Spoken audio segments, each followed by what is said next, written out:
Bà chấm điệp xúa để tặng ngọc khía bà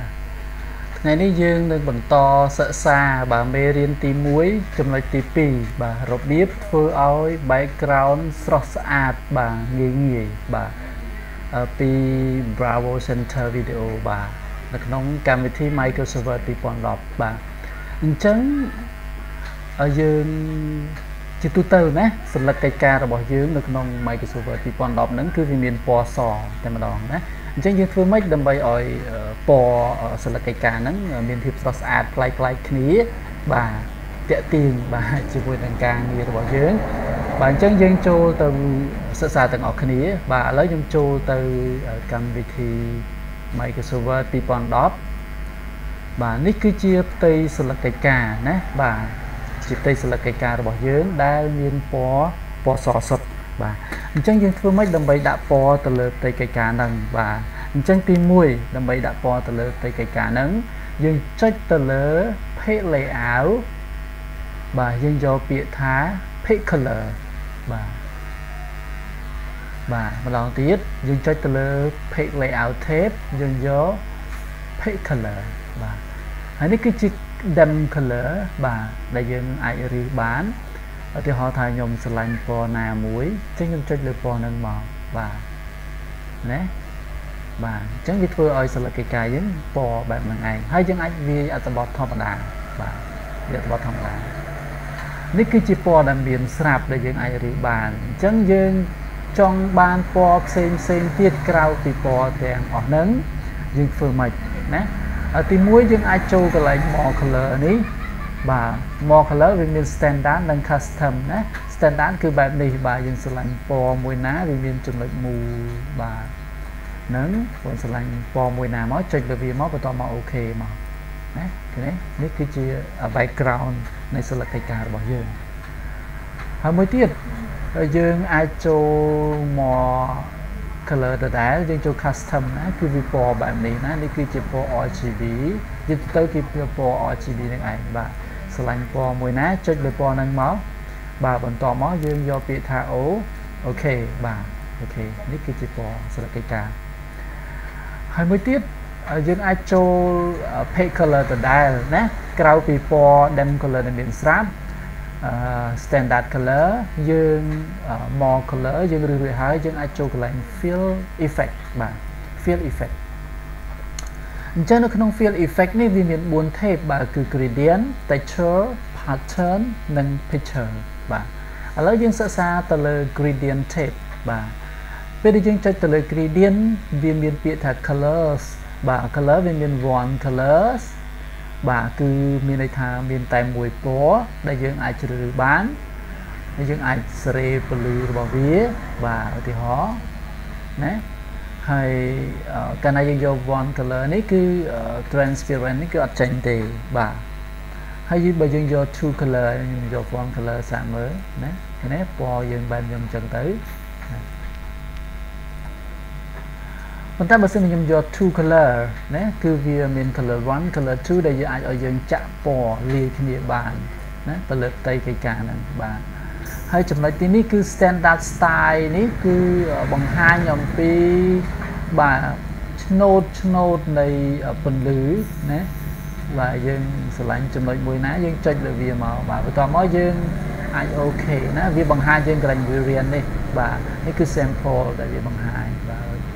ហើយយើងអូខេមកនេះគឺជា select បាទ background បាទពណ៌ background select កិច្ចការយើងបាទមួយទៀតយើងចូល fill effect ដដែលណាបាទយើងយក preset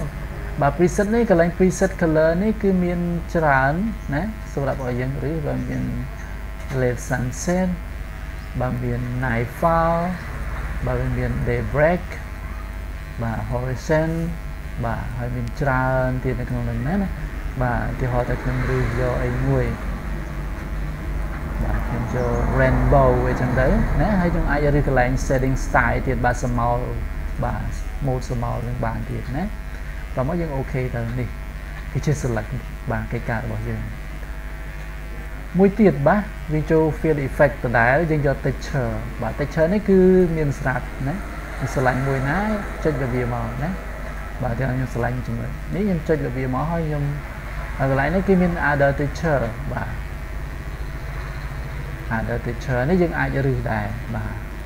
រឹសមើល teacher នឹងមកដាក់បានណាអានេះចាំខ្ញុំបញ្ចូលទៅកន្លែងមួយទៀតណាបាទហើយខ្ញុំអូខេបាទនេះគឺពណ៌ background មួយប្រភេទទៀតនៅក្នុង texture tape ឥឡូវខ្ញុំចូល file effect ទៅដែរខ្ញុំយក pattern បាទ pattern នេះគឺយើងអាចលាយពណ៌បានជាមួយនឹង foreground និង background បាទយើងអាចលាយពណ៌ពីរចូលគ្នាបាទទីហោអូខេបាទអញ្ចឹងឧទាហរណ៍ថាយើងស្រឡាញ់មួយណាបាទ pattern មួយណាយើងចុចលើ pattern នឹងមកបន្តមកវា sample បង្ហាញយើងហើយអូខេនេះណាគឺជាសិលកិច្ចការរបស់យើងមួយទៀតយើងចូល fill effect ដដែលណាបាទយើងចូល fill effect ដដែលបាទនៅត្រង់ picture នេះបាទ picture នេះគឺពេលដែលយើងចុចមក picture វាអត់មានបង្ហាញអីទេអញ្ចឹងយើងត្រូវចូលកន្លែងណាដើម្បីបានរូបភាពចូលមកបាទអញ្ចឹងទាំងអស់គ្នាយើងចូលកន្លែង select picture នេះមកបាទបន្ទាប់មកយើងរើសរូបភាពដែលយើងចង់បានណាកន្លែងរូបភាពណាដែលយើងដាក់រូបភាពរបស់យើងណាយើងរើសវាមកបាទឧទាហរណ៍យ៉ាងមកខ្ញុំស្រឡាញ់រូបភាពនេះខ្ញុំចុចលើរូបភាពនឹងមកបាទក៏មកខ្ញុំ insert បាទហើយវាបង្ហាញនៅក្នុងនឹងណា sample បែបនេះហើយខ្ញុំអូខេមកបាទនេះអញ្ចឹងរូបភាពគឺវាចេញបែបហ្នឹងអញ្ចឹងយើងអាចវាអត្ថបទនៅលើនេះធម្មតាបានចាក់ពណ៌អីធម្មតាបាទចាក់ពណ៌ធម្មតាបានណាបាទសុំទោសបាទនេះគឺជាការបង្ហាញអំពីការរៀបចំ background កណ្ដាស់របស់យើងឲ្យមានពណ៌បាទផ្សេងបាទជាមួយនឹងការចាក់ពណ៌ការដាក់រូបភាពឬក៏ការថែមថយពន្លឺស្រមោលអីហ្នឹងបាទគឺនៅក្នុង page layout page color បាទ page color វាមាន standard របស់វាហើយនៅវាមាន file effect ហើយនឹង more color ដែលយើងអាចរៀបបានដូចខ្ញុំបានបង្ហាញមិញអញ្ចឹងហើយសូមបញ្ជាក់ថា page color នេះគឺនៅពេលដែលយើង print ណាដល់ពេលដែលយើង print ឯកសារទៅគឺវាអត់បង្ហាញទេយើងគ្រាន់តែដាក់វាដើម្បីលម្អសម្រាប់ឲ្យមើលទៅស្រស់ស្អាតនៅពេលដែលយើងធ្វើកិច្ចការទេប៉ុន្តែដល់ពេលដែលយើងចង់ print មកនោះគឺវាអត់ចេញមកទេណាវាអត់ចេញមកទេបាទវាអត់ចេញមកទេបាទឧទាហរណ៍ខ្ញុំចូលពណ៌ក្រហមអញ្ចឹងខ្ញុំ print preview មើលតើឯកសារដែលខ្ញុំចង់ print នោះមានពណ៌អញ្ចឹងឬអត់ព្រោះជាផ្លូវការវាអត់មានពណ៌អីញ៉ៃទេណាណាกระดาษយើងគឺសស្អាតទេណាអត់មានអីបញ្ហាទេនេះគ្រាន់តែជាការដាក់ដើម្បីឲ្យមើលទៅស្រស់ស្អាតបាទតាក់ទាញភ្នែកយើងអារម្មណ៍យើងឲ្យធ្វើការងារទៅវាបានប្រសើរខ្លះដែរណាហើយបើសិនជាយើងចង់ដោះពណ៌នឹងចេញបាទចង់ដាក់ពណ៌សធម្មតាវិញគឺគ្រាន់តែចូល page layout ចូល page color ហើយយើងយកពាក្យថា no color ជាការស្រេចបាទឃើញទេស្អាតតែម្ដងបាទអរគុណច្រើននេះគឺជាការបង្ហាញអំពីការដាក់ពណ៌ background នៅលើសិលកិច្ចការរបស់យើងបាទអញ្ចឹងវីដេអូនេះគឺត្រូវបានបញ្ចប់ហើយសង្ឃឹមថាអ្នកតាមដានទាំងអស់បាទនឹង subscribe ក៏ដូចជា like comment វីដេអូមួយនេះដើម្បីទទួលបានវីដេអូ